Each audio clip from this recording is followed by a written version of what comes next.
welcome back to my channel, Eva Lasting Peace, where we discuss eternal love and eternal grief with focus on infertility, prenatal diagnosis, and baby loss. So my very first video was discussing my quitting marijuana. So I wanted to give a 2-month update on that. I think I was 2 weeks in at that point of that video. I quit August 1st, 2021. Today is September 29th, 2021. So tomorrow is my 2-month mark, and I'm feeling really proud of myself for that. I'm making these videos because searching on YouTube for anyone discussing quitting marijuana, I just was only finding accounts of the early days and those early withdrawal symptoms. And I wasn't really even seeing much from other women, other mothers. And so I wanted to put this out there for people like me who want to know what it's like further on down the road. And I know that 2 months isn't so far down the road, but I'm out of that early phase of withdrawal symptoms. And I just wanted to share the good and the bad of all that I've been through. So in the first couple weeks, and I'm sure that last video, I haven't rewatched it, it talks about that, you have really hard time eating and sleeping. And that definitely was the case. And I lost probably 10 pounds during that time period, which I've gained a few pounds back now. But I'm really focusing on eating healthier and nourishing my body, so I am not seeing a big weight gain because I'm just not reaching for the snacks at night because I've got the munchies or the sweets that I was reaching for. And as far as sleep, oh my goodness, this is like the biggest blessing that has come from this. I've always, had trouble falling asleep or wake up in the middle of the night sometimes, and I would go take a couple of hits to get myself back to sleep, and I'm just sleeping so soundly. I'm having no trouble getting to sleep. I mean, full disclaimer, I've got a toddler and an 11-year-old, so they wipe me out by the end of the day, but I am easily climbing into bed and falling off to sleep. And I'm not doing the middle of the night wake-ups, except for go to the restroom. But it's been really, really incredible to know that I can sleep without weed and sleep soundly. I know a lot of marijuana smokers have trouble, or daily smokers have trouble dreaming, or at least not remembering your dreams, and that has to do with not falling into REM sleep. And then when they do quit, they have what's called vivid dreams. And it took me a while for those to start kicking in, and they have now. Thankfully, nothing scary. There has been a few dreams about me smoking, not necessarily smoking, but like, for instance, I was with a friend buying joints at a store, and then I remembered, oh, wait a minute, I don't smoke, and I handed it back to the clerk. Those types of things. But I've been keeping a dream journal to just keep track of these wild and weird dreams I'm having, and it's just a pure joy to be dreaming again. And I know that means that I'm sleeping really soundly. I'm getting 8 to 9 hours of sleep. I'm not staying up late. I'm making sure I go to bed at a decent hour, and that's been a gift, let me tell you. So at the 2-month mark, I'm eating and I'm sleeping. And another withdrawal symptom I had that lasted a lot longer was headaches. I had read that you would have them initially, but my headaches lasted for probably a good month and a half. And it wasn't until I also decided to give up coffee just a couple weeks ago, and that can cause really bad headaches. And I was trying to taper off, and so I would avoid those headaches because I was already having headaches. But I finally just did it, quit the caffeine, and had a couple days of really intense headaches. And now the headaches are gone. from marijuana withdrawal, from caffeine. So that has been wonderful, but I was shocked by how long those headaches were lasting. They weren't migraine-like, they were just annoying and would kind of show up in the afternoon and evening time. I wouldn't wake up with them or anything. But I think that was just my brain rebalancing, right? It's been through a lot, and yeah, I didn't hear a lot of people talking about that, so I wanted to make sure that I addressed that. Now, why did I smoke marijuana for probably 20 years, mostly every day? And it took me many, many, many, many years to even realize or ask myself the question of why.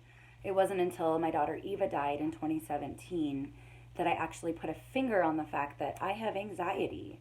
And it's not the anxiety of where I'm fearful of people dying around me, um, or making up scenarios in my head. It's just that I'm kind of a high strung up here person, and marijuana brought me down, especially the indica strains. That's what I would prefer in the evening. Shut this brain off. I've heard people say it feels like you've got a lot of tabs going on in your brain, and that's what it feels like all the time. I've just got a lot of ideas, lots of thoughts, lots of things to do, going, going, going. And this is something I see in my dad and my brother. I think it's a genetic thing. So right now I'm just embracing that side of me instead of clouding it out with marijuana and recognizing me for me. It's really exciting to not be dependent on anything right now, except for food and water. I had quit drinking, which was never really my vice, but I've had some drinks. And 2 weeks before I quit marijuana, I stopped drinking because I didn't want to replace one with the other. I come from a long line of alcoholics, and it's probably one of the reasons too why I chose marijuana. I didn't want to be an alcoholic, so I chose this vice instead. So I have only had a few drinks here and there for occasions like our wedding anniversary. My husband and I then went away for an overnighter. I had a couple drinks there, but for the most part, I haven't been drinking. So no caffeine, no marijuana, no alcohol for the most part.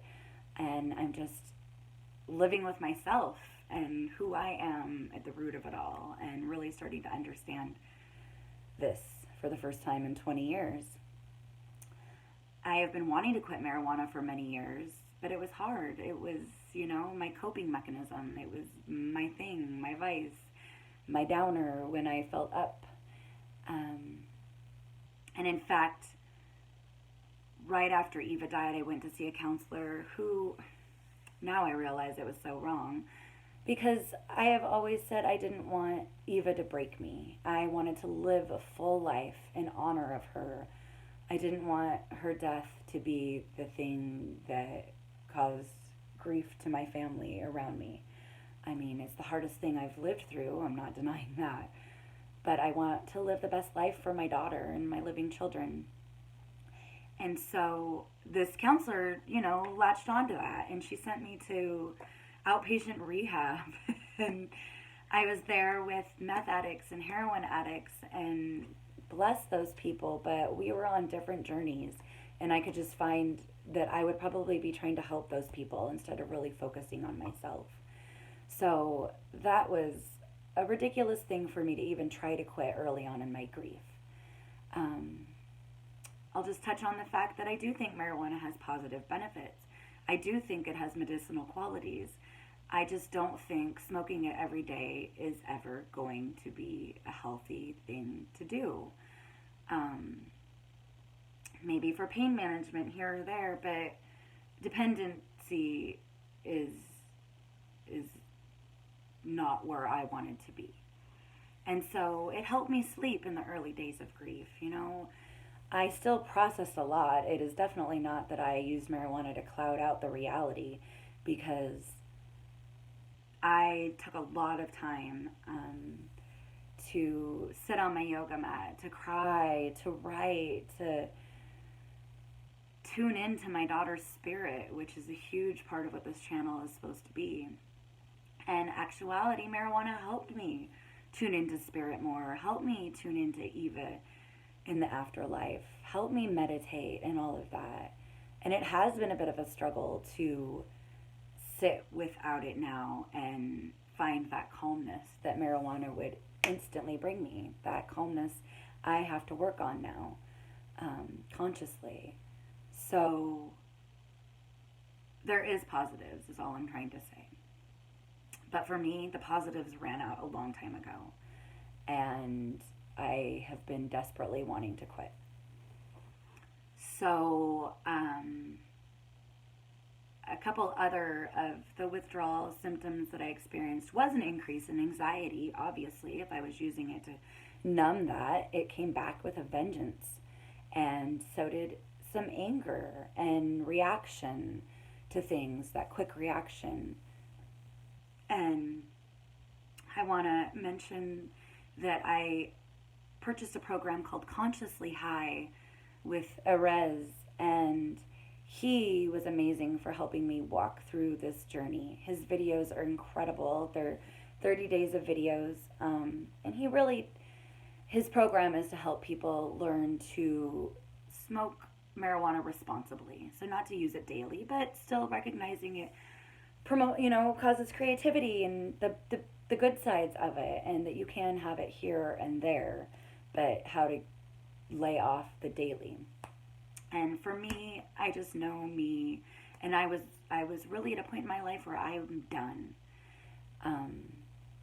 But I came to him with my anger and my anxiety that really didn't rev up until a couple weeks after I quit. Those first couple weeks, I was high on sobriety and like, oh, I got this. And then, boom, just the negative side hit. And he said, well, your pendulum has been swung so far to this one side that now, of course, it's going to swing far to the other side until it finds its balance. And now at 2 months, I definitely can say it's finding its balance. My brain's been through a lot. It has been dependent on this drug for years and years and years, except for when I was pregnant or when I did my yoga teacher training. I have been smoking on the daily, and that messes with all the neurotransmitters, with all the feel-good hormones, and so of course it's going to take a time for the brain to recalibrate and readjust, and I really do feel like I'm starting to get to that place. There's still a brain fog that I feel. Sometimes it almost feels like I'm still high, and I've heard it can take 3 months or it can take 8 to 9 months, and I'm sure it definitely varies person to person, but I'm just being patient with myself and my body and my brain, and recognizing that it's not going to happen overnight, this clarity for me. So I am just focusing on how proud I am of myself that I've made it this far. And thankfully I haven't had cravings, and I'm sure at some point I will. I'm going into the season of my daughter's death. October 23rd was her birth. November 14th was her death.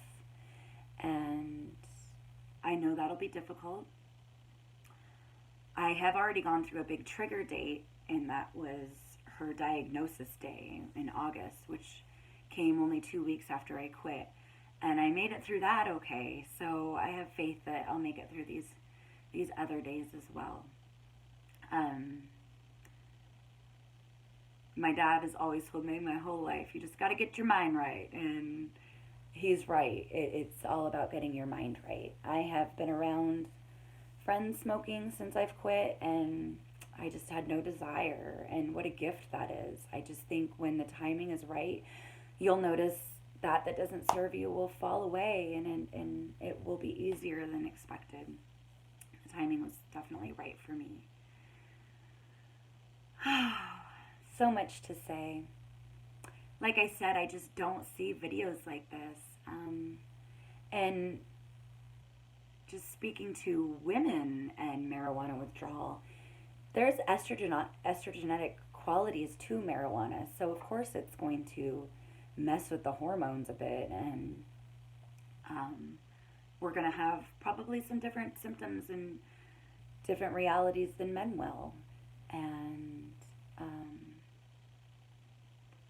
so just be aware of that. If, your period gets off a little bit, or you're more emotional or whatnot, it's different, and it's different for each one of us.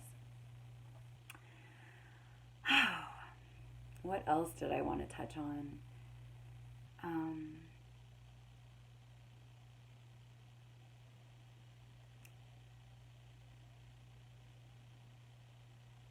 It feels like the biggest monkey has been lifted off my back. I feel like I've got a new lease on life. I'm motivated to do other things that I have been putting on the back burner. I feel absolutely more present with my children. I feel more present with everything in life. And I have zero regrets of quitting marijuana at this point. I keep saying at this point because you never say never, right? And I can really feel my daughter rooting me on in the spirit world. Quite honestly, this is something, like I said, we have a deep connection. We communicate with each other. I hear her. She talks to me. I'm telepathic. And this is something she's been wanting me to release for quite some time. She's been patient with me. So I also know that she's rooting me on, and is so proud of me as well. And that just keeps me going and keeps me motivated. And I'm honest with my 11-year-old. He knows what mom's been going through. And addiction is a big cycle in my family. And I want him to be aware of that. He is in middle school now. Of course, we don't want our children to use drugs. We don't want them to abuse drugs. I don't want him to smoke marijuana. But I also want to be real with him. And I do recognize he probably will be curious, just as he'll be curious about trying alcohol. And I just want him to know that mom, has experienced this, what it is like to use a substance on the daily, and what it looks like to let go of that substance, and how hard it is, but also how worth it is. And there were a lot of secrets kept in my family, and we didn't have these kind of talks. And so I just try to be open and real with him as much as I can. And he is rooting me on as well, and that feels really good. So one other thing I will touch on is I was really nervous that my grief would come out when quitting. I've been using it to cope with grief. And what came out was not grief over my daughter, but grief for my family. And this is something I've been talking to my therapist about. And she reminds me it does no good to feel empathy, all the time for people, or to feel for people and let it bring you down. Because as we know, we can't change people. All we can do is change ourselves.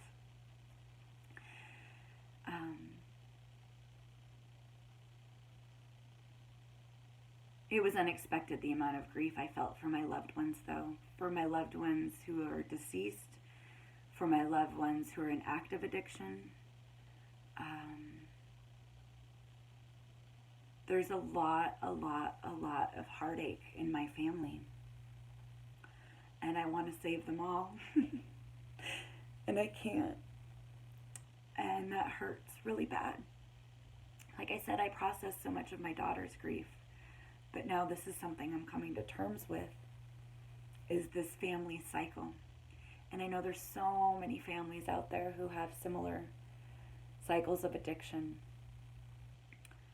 It's actually my greatest fear is that my child will become an addict. I've already lost a child I've already had a parent's biggest fear happen. I know I can survive that, but I just, with this one big beautiful life we're given, I hope upon hope that my children don't fall into the heartbreak, the vicious cycle that my family endures. So the best I can do is work on myself for them and be a good role model. And that's where I'm at right now.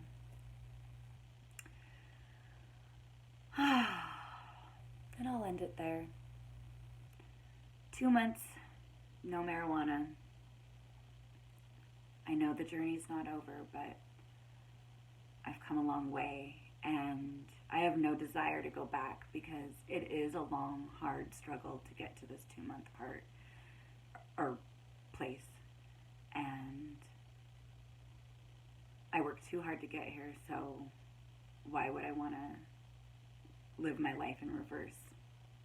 I got too much to live for. I'm here for you. If you want to comment, you can find me at www.evalastingpeace.com. That's Eva Lasting Peace. The website's in my About section on YouTube, and my email is there as well. Just reach out if you're wanting to talk further on releasing cannabis yourself and what that looks like on this end of things. Peace to everyone.